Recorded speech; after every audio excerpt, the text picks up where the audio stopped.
Tajuk khotbah pada pagi hari ini adalah memindahkan gunung mulai dengan iman sebesar biji sesawi. Ya, tajuk khotbah pada pagi ini ialah memindahkan gunung mulai dengan iman sebesar biji sesawi.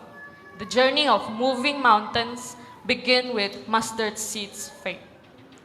Mari kita baca di dalam Matius 17 ayat 20. Matius 17 ayat 20 saya bacakan. Ia berkata kepada mereka, "Kerana kamu kurang percaya, sebab aku berkata kepadamu, sesungguhnya sekiranya kamu mempunyai iman sebesar biji sesawi sahaja, kamu dapat berkata kepada gunung ini, pindah dari tempat ini ke sana, maka gunung ini akan pindah dan tak akan ada yang mustahil bagimu." Amin. Mari kita lihat perkataan-perkataan dari ayat ini terlebih dahulu. Ya, iman, biji sesawi, dan gunung. 3 perkataan ini. Iman, biji sesawi, dan gunung. Saya akan kongsikan tentang 3 perkataan ini. Dan seperti biasa, saya akan kemukakan juga beberapa soalan sebelum saya terangkan poin-poin ini, supaya itu akan menimbulkan rasa ingin tahu kita dan sekaligus akan lebih banyak poin kita dapat belajar, kan? Ya. Jadi yang pertama, iman. Apa itu iman, saudara-saudara? Apa itu iman? Adakah iman itu hanya ada pada orang yang dipilih Tuhan, seperti para nabi, ya, para rasul, imam-imam, atau pada zaman modern sekarang kita panggil para gembala? Adakah mereka saja yang mempunyai iman? Tentunya tidak, kan? Jadi kalau kita semua boleh mempunyai iman, bagaimana pula kita mau mendapatkan iman itu? Ya, apa yang kita perlu buat supaya kita beroleh iman? Ya, adakah kita perlu buat seperti perkara luar biasa yang macam mengusir setan? Ya, kita perlu menyembuhkan orang sakit. Kita perlu membuat nubuatan-nubuatan, baru kita beroleh iman itu. Ya, kita perlu buat something miracle, baru kita boleh dapat iman. Adakah seperti itu? Tentunya juga tidak, kan? Ya. Jawabannya adalah, iman apabila kita tidak melihat, kita tetap percaya. Ya, saya ulang sekali lagi. Iman adalah apabila kita tidak melihat, kita tetap percaya. Ya, mesti ada pertanyaan, kenapa kalau kami tidak melihat, kami mesti mau percaya? Ya, selalunya manusiawi kita mau ada proof dulu, ada bukti dulu, baru kita mau percaya. Tapi dalam Alkitab berkata, iman itu adalah apabila kita tidak melihat, kita tetap percaya. Amin. The day kita terima Tuhan Yesus, hari pertama kita terima Yesus tanpa ada paksaan, kita mengakui Tuhan, Yesus adalah Tuhan, kita mengundang Yesus tinggal di hati kita, pada hari itulah mulai ada iman di hati kita. Pada hari itulah timbul iman di hati kita dan ada kuasa yang beserta kita. Percayakah saudara-saudara?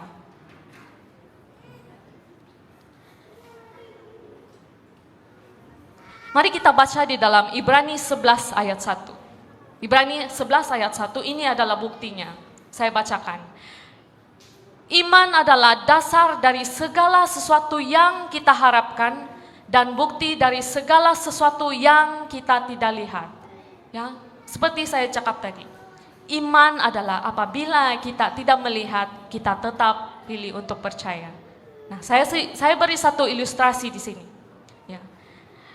Imagine kita sedang berehat di rumah. Kita sedang duduk-duduk, kita pilih untuk duduk di luar rumah. Ya, pada ketika itu hari sangat panas. Cuaca yang terik, matahari terik. Tapi tidak akan terlintas di pikiran kita mengatakan, angin itu tidak wujud. Mustahil, kan? Pada hari yang panas, matahari yang terik, mustahil terus kita pikir itu angin tidak wujud.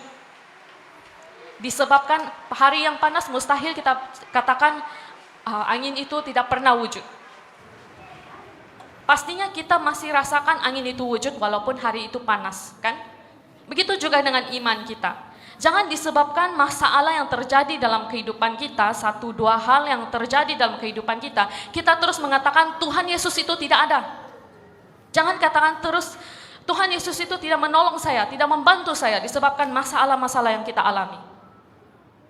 Tuhan Yesus ada, walau apapun terjadi dalam keadaan kehidupan kita. Benar? Kita semua itu ada iman. Percayalah iman yang ada dalam hati kita. Sebab hari pertama kita terima Yesus, situlah mula ada iman. Kita semua, baik muda, tua, sudah lama di gereja, baru di gereja, kita semua ada iman. Yang kedua, biji sesawi.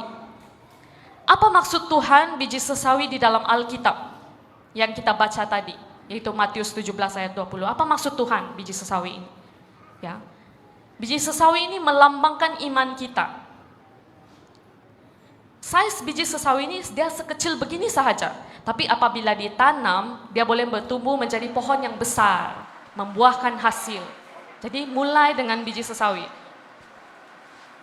Tetapi kalau biji sesawi itu kita simpan di dalam paket, kita simpan di poket, kita simpan di laci, apa yang terjadi saudara-saudara?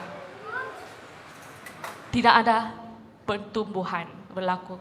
Tidak ada yang terjadi apa-apa. Jadi biji sesawi itu tidak membawa makna apa-apa sebab tidak membuahkan hasil, tidak bertumbuh dan sebagainya.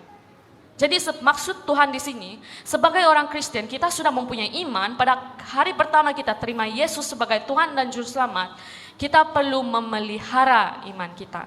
Kita perlu iman kita tuh perlu bertumbuh, bukan begitu saja, biji-biji saja. Kita mau juga ada plan, kita mau juga ada hasil ya kan? Ramai di antara kita di sini yang ada buat tanaman-tanaman di rumah kan, ada bunga-bunga, mungkin ada yang tanam lada. Jadi pasti kamu tahu kan apa yang diperlukan tanaman untuk bertumbuh. Ya, pastinya yang pertama perlu ada tanah, ada soil. Kedua ialah mesti ada sumber air, water. Semestinya perlu ada baja dia supaya dia boleh tumbuh lagi besar, begitu kan. Lepas itu mesti ada sinaran matahari, tidak boleh simpan di dalam rumah saja. Ya. Dan mesti ada udara, kalau tutup di dalam kotak dia tidak dapat bertumbuh, begitu tanaman. Jadi iman kita ini, biji sesawi kita, apa iman kita perlukan untuk bertumbuh? Apakah water untuk iman? Apakah baja untuk iman kita? Apakah tanah untuk iman kita? Ya. Yang pertama, tanah kepada iman kita ialah kita bertekun di dalam doa. Ya, kita berdoa, kita bersandar kepada Tuhan. Apa-apa yang terjadi tidak ada jawaban, kita berdoa kepada Tuhan. Bersandar, bukan dengan kekuatan kita sendiri. Yang kedua, baja kepada iman kita adalah kita merenungkan firman Tuhan. Ya, sebab melalui firman Tuhan, kita mengenal Tuhan lebih dalam. Kita lebih kenal Tuhan Yesus, kita tahu apa yang perlu dilakukan, kita tahu cerita-cerita Alkitab, kita makin dekat dengan Tuhan. Jadi itulah baja kepada iman kita. Ya. Dan air kepada iman kita apa pula? Kita praktikkan apa yang kita belajar di dalam Alkitab. Ya. Kalau kita tahu Alkitab dari Kejadian sehingga Wahyu full, setiap tahun habis baca, mungkin tidak sampai setahun habis baca. Tapi kalau seseorang itu tidak mempraktikkan firman Tuhan di dalam kehidupan dia, yang tidak mau memberi, tidak mau mengampuni, sikit-sikit sakit hati, simpan dendam, apa yang terjadi kepada benih itu, pada biji sesawi itu, iman itu? Dia akan jadi layu, dia tidak dapat bertumbuh dengan besar. Ya, jadi kita perlu semua ini supaya dapat iman kita dapat bertumbuh. Kita perlukan tekun dalam doa, yaitu tanah kepada iman kita. Kita perlu merenungkan firman Tuhan kita, itu menjadi baja kepada iman kita. Ya, dan kita perlu praktikkan di dalam kehidupan kita firman Tuhan itu. Itu yang menjadi air kepada benih iman kita. Ada amin saudara-saudara? Kita perlukan semua itu, baru iman kita boleh bertumbuh.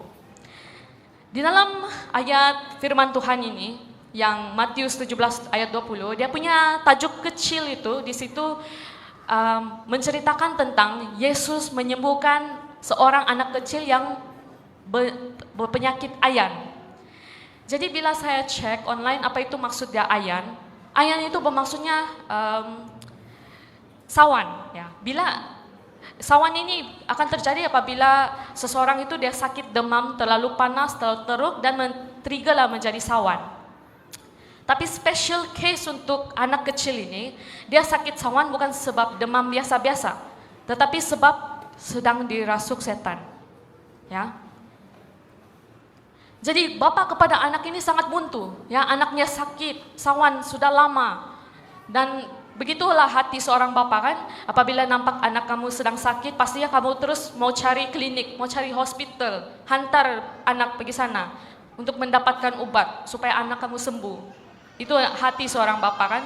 Begitu juga dengan bapak anak ini. Ya, dia risaukan anak dia sakit sawan. Dia pergi cari Yesus, dia mencari Yesus. Dan ingat, dalam Alkitab 2000 tahun yang dulu, kita selalu pekerjaan orang-orang pada ketika itu mereka adalah seorang petani atau peternak dan sebagainya, tapi kebanyakan yang petani atau peternak lah kan. Pada ketika itu tiada annual leave, ya, tidak boleh suka hati cuti-cuti. Tiada MC leave juga, tidak boleh suka cuti-cuti. Ya, peternak, petani ini, diorang bekerja sendiri. Diorang bekerja untuk survival, tidak boleh skip 1 hari. Kalau skip 1 hari maksudnya besok lusa tiada makan. Ya, jadi maksudnya betapa sayangnya bapak dia ini kepada anak ini. Mereka sanggup kurang makan untuk dalam beberapa hari itu supaya dia boleh mencari Yesus. Bawa anak dia ini untuk disembuhkan. Yang boleh imagine kan? Dan imagine ada satu lagi rintangan bapak ini. Dulu-dulu tidak ada handphone. Macam mana dia tahu di mana Tuhan berada?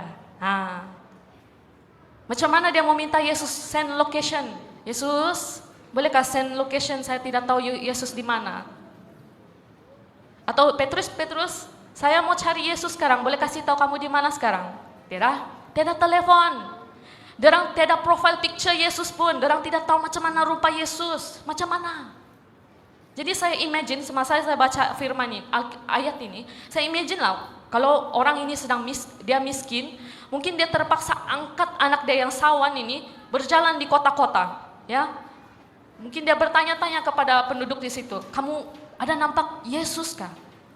Kamu kenal Yesus? Kamu boleh kasih tahu saya di mana Yesus? Mungkin dia ada kena hantar pergi satu tempat, Yesus, tapi itu nama saja sama, tapi bukan Yesus juru selamat. Ya. Jadi dia cari usaha seorang bapak ini untuk anaknya yang sakit, ya. Dengan usaha bapak ini dia dapat jumpa Yesus. Ketika dia ketemu dengan Yesus, dia terus berkata, Yesus, tolong anak saya sedang sakit, tolong sembuhkan dia. Dan ada yang lucu di sini, sempat lagi bapak ini repot. Dia repot tentang murid-murid Yesus. Dia cakap, saya sudah bawa kepada murid-muridmu, mereka telah mendoakan tapi tidak sembuh. Wah. Dan apa reaksi Yesus pada ketika itu? Yesus marah. Ya, Yesus dengar yang bapak ini sudah bawa kepada murid-muridnya, tapi tidak sembuh budak ini. Jadi Yesus marah murid-muridnya. Yesus terus berkata, hei kamu yang kurang percaya. Berapa lama lagi harus aku bertahan di antara kamu? Dia cakap begitu. Kenapa Yesus marah? Boleh kita pikirkan terlebih dahulu. Kenapa Yesus marah terus menegur murid-murid Yesus pada ketika itu? Mungkin kita tertanya-tanya, kenapa Yesus cepat marah? Bukankah kita perlu penuh kasih? Gitu. Tapi bila saya baca sepenuhnya dalam Alkitab ini, apa yang Yesus marah itu relevan. Betul. Memang patut Yesus marah. Memang patut Yesus tegur murid-muridnya. Kenapa? Sebab sebelum kita sampai dalam cerita budak kecil yang penyakit ayan ini, Tuhan Yesus telah melakukan banyak mujizat sebelum ini. Ya, Tuhan Yesus telah berjalan di atas air. Tuhan Yesus telah menyembuh ramai orang sakit, mujizat itu semua. Tuhan Yesus telah memberi makan 4.000 orang, 5.000 orang. Dan saya percaya semasa Yesus melakukan semua mujizat ini, ke-12 anak muridnya ada di situ. Mereka melihat, mereka menjadi saksi. Oh Yesus, Tuhan Yesus buat mujizat, wow hebatnya saya punya bos. Mungkin begitu. Tapi kenapa bila ada satu anak kecil yang sakit ayan, murid-murid Yesus tidak dapat melakukan dan kurang percaya pula. Padahal depan mata mereka sendiri Tuhan Yesus melakukan semua keajaiban itu. Sebab itu Yesus menegur murid-muridnya, "Hei kamu yang kurang percaya, berapa lama lagi harus aku bersabar dengan kamu?" Ya. Dan selepas Tuhan Yesus menegur murid-muridnya, Tuhan Yesus menyembuhkan anak kecil itu, dan bapak ini lega, ya, syukur. Terus dia bawa balik anak kecil itu. Dan masa itu saya rasa semasa Tuhan Yesus menyembuhkan anak kecil ini, murid-murid Yesus takut, dorang jauh-jauh, tidak berani dekat Yesus, ya, dorang di tepi-tepi, selalunya dorang dekat-dekat macam apa kan, pengikut Yesus betul-betul lah ikut-ikut macam itu. Tapi kali ini dorang di belakang, tidak berani dekat. Jauh-jauh, sebab macam bapak kita kan kalau dia marah, morotan kan takut, jauh-jauh lagi kita tengok bapak kita, tapuk. Nah sudah bapak cool down sedikit baru kita dekat-dekat. Nah begitu juga murid Yesus, mereka jauh, bila Yesus sudah bersendirian baru mereka mendekati Yesus. "Guru, kenapa kami tidak boleh mengusir setan?" Nah, baru mereka bertanya secara lembut, "Kenapa kami tidak boleh mengusir setan?" Dia cakap. Jadi Yesus terus memberi mereka jawaban ini, Matius 17 ayat 20. Ia berkata kepada mereka, "Karena kamu kurang percaya." Kurang percaya. Begitu banyak mujizat Tuhan lakukan, tapi kenapa masih kurang percaya? Ya. Tuhan Yesus terus mengingatkan saya, kita sedang berdiri di atas bukti iman itu sendiri. Ya, kita sedang berada di bukti pekerjaan iman itu sendiri. Saudara-saudara tahu apa itu? Gereja ini, Faith Charismatic Assembly. Gereja yang mulai dengan langkah iman. Ya, masih ingatkah saudara-saudara bagaimana kita start dulu? Masa itu tidak ada orang bagi insurans atau jaminan, "Oh, kamu mau keluar, mau buat gereja baru boleh, kami bagi 10, tiada. Kami akan memberikan kamu, tiada. Ada datuk-datuk di gerejanya, tiada. Tapi semua kerja government kah, kerja biasa kah, bisnes sendiri, semua tangan terhulur untuk memberi pada ketika itu. Saya tambah di sini, tanpa merungut-rungut, menghulur tanpa merungut-rungut, memberi.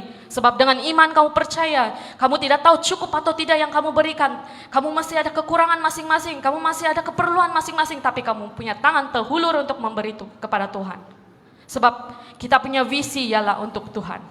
Dengan iman kita percaya, mungkin saya tidak cukup makan minggu ini, tapi saya memberi. Tuhan mencukupkan. Saya tidak tahu duit saya ini boleh tolong gereja atau tidak, tapi kamu beri dengan iman. Ya, semua tenaga yang disumbangkan para bapak, para pemuda pada ketika itu. Ya, ada yang dengan pakai baju kerja lagi direct pergi gereja untuk tolong. Tidak ada yang expect nama kamu tertera di setiap dinding gereja kan? Saya yang cat sini ya, jadi Arwin. Tidak. Tiada yang mengharapkan, sempat lagi ada berselisih faham. Ya saya mau ini, saya mau color ini. Semuanya mau yang terbaik untuk Tuhan. Ya ibu-ibu mengambil inisiatif untuk memasak pada ketika itu. Menggunakan bahan masing-masing. Tidak ada yang minta, kamu kasih tahu nama saya yang masak. Tidak. Tanpa mengharapkan balasan, tapi dengan iman memberi, menyumbangkan kepada gereja. Sekarang kita berada di mana? Gereja Faith Charismatic. Ya. Gereja ini ada sebab setiap iman-iman kita semua. Amin. Masa itu kita tidak tahu. We don't know what's gonna happen next. Kita tidak tahu apa yang akan terjadi, cukupkah tidak, kita tidak tahu. Tapi satu langkah demi satu langkah. Dengan iman, ya ada goyah sedikit, ya macam tidak cukuplah masih gembala, tapi teruskan saja. Saya tahu Tuhan ada, begitu saja ayat kita kan, Tuhan ada. Secara manusiawinya perkara ini adalah mustahil, Tetapi buktinya kita sudah ada di dalam ini. Inilah mujizat yang terjadi. Beri kemuliaan kepada Tuhan. Yang ketiga, gunung. Apa yang melambangkan gunung itu? Di dalam ayat Matius 17 ayat 20. Ya. Apa maksud Tuhan bila dia berkata boleh pindahkan gunung? Bukan Tuhan bermaksud hari ini gunung Kinabalu di sana Ranau, Kundasang tiba-tiba boleh pindah pergi Sumbelan, bukan begitu. Tidak maksud Tuhan kan? Gunung itu boleh jadi kamu punya ketakutan, fear. Gunung itu boleh jadi sickness, sakit penyakit. Gunung itu boleh jadi financial difficulties, ya, masalah keuangan. Gunung itu boleh jadi uncertainty about future. Kamu tidak tahu apa akan terjadi pada hari esok, minggu depan, tahun depan, kamu tidak tahu. Kemungkinan pada ketika ini ada di antara kita yang mengalami gunung hutang. Ya, banyak hutang. Kamu sedang bekerja keras tapi in the end of the day kamu cuma bayar hutang dan untuk kamu sendiri kurang. Ya, itu gunung seseorang. Kemungkinan ada yang gunung dosa. Ikatan dosa. Kamu berusaha sudah untuk bertobat. 1 minggu berjaya. Tiba-tiba jatuh lagi balik. Dosa. Itu adalah gunung seseorang, kita tidak tahu. Kita tidak tahu gunung seseorang itu dia susah cari pekerjaan, ya. Sekarang susah cari kerjaan, ada kerja pun kita tidak boleh pilih-pilih sudah. Apa yang ada itulah gitu. Kemungkinan sekarang gunung kita ialah hati kita gelisah, tidak dapat tidur malam, banyak pikir. Saya belum siap kerja saya, berpikir. Tutup mata, tapi pikiran kamu pusing-pusing. Saya punya target belum achieve lagi, pusing-pusing. Tidak ada hati yang damai. Itu gunung, besar atau kecil, semua itu adalah gunung. Tapi saudara-saudara, hari ini Tuhan mau mengingatkan kita. Apabila dengan iman kita percaya, keadaan kamu akan berubah. Amin. Financial akan dipulihkan. Amin. Dosa akan dilepaskan. Amin. Masa depan terpelihara. Amin. Keadaan kita akan berubah. Dengan iman kita percaya. Ya. Kita baca Alkitab, kita berdoa. Jangan lupa percaya. Jangan ada keraguan. Yes, secara manusiawi memang ada keraguan, tapi kita berusaha. Tuhan, saya tahu Engkau yang memelihara. Tuhan, saya tahu Engkau yang menyediakan. Tuhan, saya tahu Engkau yang jaga kami. Di dalam Alkitab kita dapat nampak cerita contoh, yaitu tentang Ratu Esther. Ya, di mana Esther ini dia mulai dengan background yang sederhana saja. Dia seorang yang berasal dari kampung, ya. Tapi Tuhan lantik dia, pilih dia supaya menjadi ratu, jadi queen. Dan pada ketika itu apabila bangsa Yahudi mau dibunuh, apa yang Esther lakukan? Dia minta semua bangsa-bangsa Yahudi untuk berdoa, berpuasa. Mereka dengan iman percaya dan Tuhan membantu mereka. Tuhan menyelamatkan mereka, kan? Yang kita baca dalam Alkitab. Itu cerita di dalam Alkitab. Kalau pada sekarang pula kita tidak perlu pergi jauh untuk melihat bukti-bukti. Ya, kita lihat sejak kehidupan para jemaat kita. Yang sebelum ini tiada, sekarang menjadi ada. Ya. Saya tidak katakan kehidupan kami sekeluarga itu sempurna sekarang.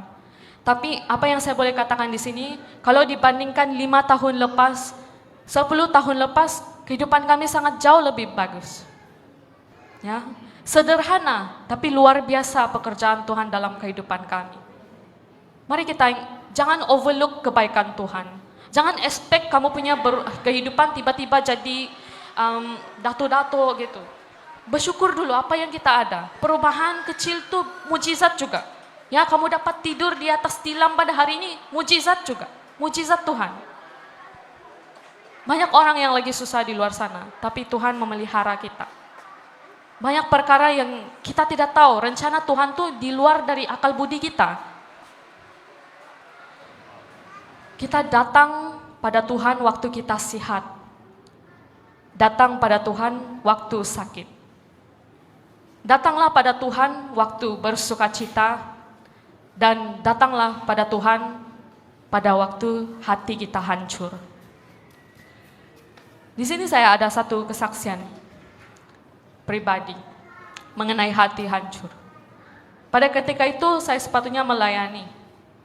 Dan pertengahan minggu itu, mungkin hari Rabu atau Kamis, ada satu perkara yang membuat hati saya sangat hancur. Dan di hati saya, secara relevannya Tuhan, saya tidak boleh. Sebab setiap kali saya berdoa untuk membuat persiapan, saya menangis saja, tidak habis saya punya persiapan. Doa, tutup mata, doa Tuhan tidak habis, menangis. Menangis dan menangis dan menangis. Dan saya minta Tuhan, saya berdoa kepada Tuhan, Tuhan, saya macam tidak dapat ini, saya mau minta ganti. Saya tidak dapat melayani, saya tidak mau disebabkan hal ini mengganggu kebaktian. Saya tidak mau Tuhan, saya tidak mampu. Tapi setiap kali saya berdoa begitu, ada satu bisikan, ayat dia tetap sama dan pendek saja, tapi berkesan. Dia katakan, teruskan saja, aku ada. Tapi Tuhan, saya baca ini, jawabannya, teruskan saja, aku ada. Sampai the point di mana saya about to pegang mikrofon, saya punya pikiran, Tuhan, saya tidak dapat tapi Engkau ada. Itu sejak saya ubah. Sebab persiapan saya pada ketika itu bukan persiapan untuk pelayanan, tapi persiapan Tuhan Yesus, hati saya hancur, sembuhkan saya. Itu persiapan saya pada ketika itu. Tapi apa yang terjadi, saudara? Mujizat Tuhan bukan terjadi pada ketika itu yang luar biasa. Di mana saya merasakan damai pada ketika itu. Ya, walaupun lagu segala puji syukur saja. Ya, sehingga ke penyembahan Holy Forever. Tuhan bekerja. Macam saya punya hati kan, ya terima kasih Yesus. Padahal sepanjang berapa hari itu saya doakan, saya belum merasakan itu. Tapi saya bersandar kepada Tuhan. Di situ terus terlintas di pikiran saya, Tuhan mau mengingatkan. Bukan dengan kekuatan kita, tapi Tuhan yang memampukan kita. Amin. Tuhan Yesus, sekali lagi saya katakan, Tuhan Yesus bekerja di luar jangkaan kita. Ya. Jangan pandang rendah kuasa doa yang kita doakan dengan iman.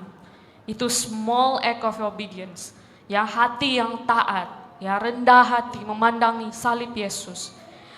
Tuhan Yesus tidak pandang latar belakang kita. Tuhan Yesus tidak pandang gelaran-gelaran kita. Tapi Tuhan Yesus pandang hati kita. Ya, tidak kisah kamu sedang duduk di belakang, kamu sedang duduk di tengah, di depan. Tuhan Yesus pandang. Tuhan Yesus melihat hati kita. Mungkin gunung yang kita hadapi pada ketika ini terasa sangat besar, berat. Ya, susah mau cerita sama orang. Sebab lain orang, lain gunung, sangat sukar. Tapi firman Tuhan pada hari ini mau mengingatkan kita di dalam Matius 19 ayat 26.